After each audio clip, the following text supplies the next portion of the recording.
My name is Quinton Smith. I'm an assistant professor of chemical and biomolecular engineering at the University of California, Irvine.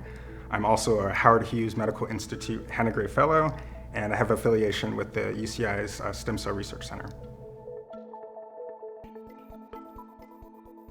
So I grew up in Albuquerque, New Mexico, and I really got exposure and interest into science through a Saturday camp that I was not that excited to go to at the time. This camp was really spearheaded by scientists at Sandia National Laboratories in Albuquerque, where they had different modules ranging from robotics to programming and human health. And I really got my interest in biomedical research really early on in middle school due to the human health and physiology module that was conducted at Sandia National Labs. And from there, that really gave me the opportunity to really continue to pursue my research interest. I guess at the time, maybe not a research interest, but the power of science.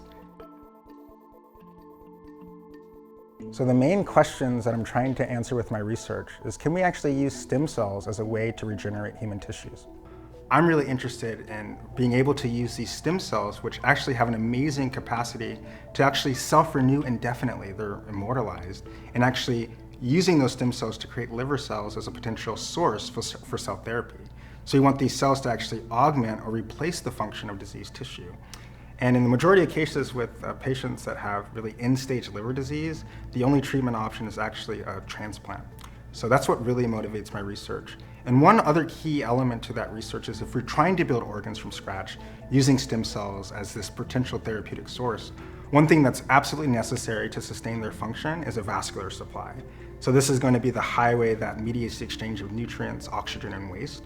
So we need really inventive strategies to really coax the self-assembly of these blood vessels to actually support the tissues that we're trying to build in the lab.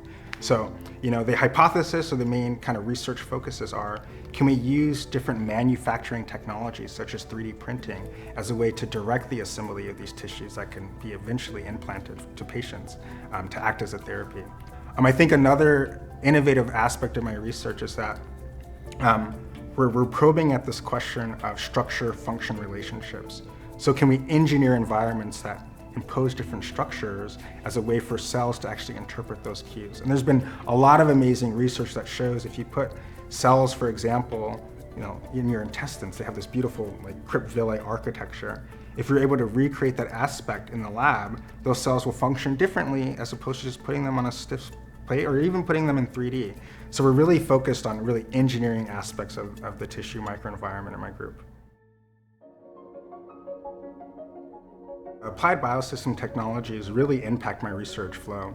As a mentor, it gives my students the confidence to really pursue some of their pressing questions towards their research. One of the really difficulties in stem cell research is really evaluating if the cells that we're deriving actually match those mature tissues that we're trying to reproduce. We're able to use, for example, their primer design system and their products, their TACMAN assays, which have been really important within our experimental workflow because it gives students the ability and confidence to move forward with their experiments. So we're not really second guessing, and it allows us to really kind of push our research efforts forward without doubt or hesitation.